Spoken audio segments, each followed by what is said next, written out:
Degiusti. From O'Brien Real Estate, another edition of the Northwest Weekly Property News for 2020, where real estate information is on the house. A rising tide lifts all boats is the idea that an improved economy will benefit everyone, and that economic and government policy should therefore focus on broad economic efforts, which we believe our government is doing and has done for some time. So far, the federal, state and territory governments have committed to date $301 billion in stimulus, and that increases after Tuesday's announcement that JobKeeper and JobSeeker will continue on post-September, which further solidifies our government broad-based economic approach. Think we're digging ourselves a hole with debt? However, this graph shows the level of debt in Australia relative to GDP, and compared with other countries, it shows we are in a good position.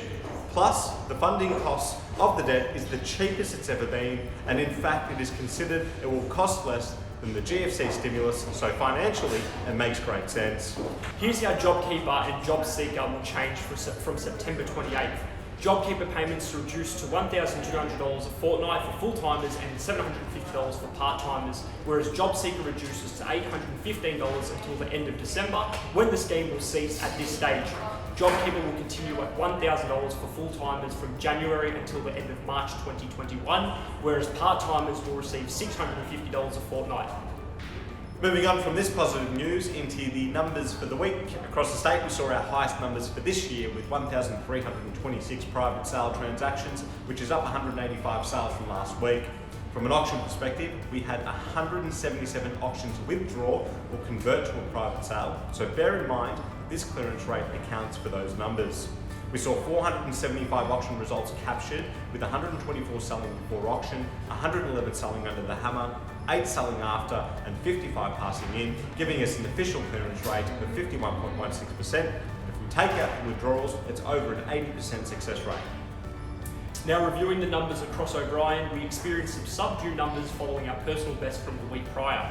Over the week, we saw 51 properties launch into the market, we saw 58 properties moving to under contract and 41 confirmed sales across our network. However, we can report a spike with an additional 27 confirmed sales in the 3 days post this data. Moving on to the news for the week, Hong Kong buyers are looking to replace China. Due to the political unrest and the new security laws, 10,000 Hong Kong passport holders currently living in Australia on temporary visas will be offered permanent residency, which will increase housing demand, particularly in our capital cities. Further incentives are also being considered to attract businesses and residents living in Hong Kong to relocate to Australia. According to APRA, $192 billion worth of mortgage repayments have been deferred by Australia's lenders, comprising of 11% of the total housing loans. The major banks have confirmed they will extend the repayment freeze for those that need it for a further 4 months. Employment numbers rose by a record 210,800 in June, after falling 264,100 in May. The unemployment rate rose, however, from 7.1% to 7.4% in June. Full-time jobs fell by 38,100 and part-time jobs rose by 249,000, and overall hours worked rose by 4%.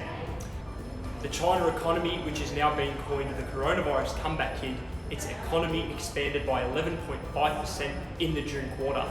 And remember to get in touch with an O'Brien office if you'd like to know how your property is faring in the current market, so you can make the most informed decision when navigating through your real estate strategy.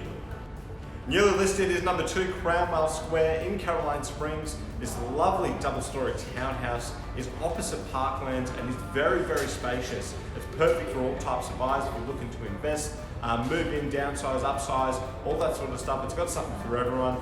If you'd like an inspection of it, give us a call and we'll get you through as soon as possible. Recently sold is number 27 Kelowna Street in Kurrajong. This little pocket rocket took only about a week to sell. We had plenty of buyers come through it and ended up making $365,000.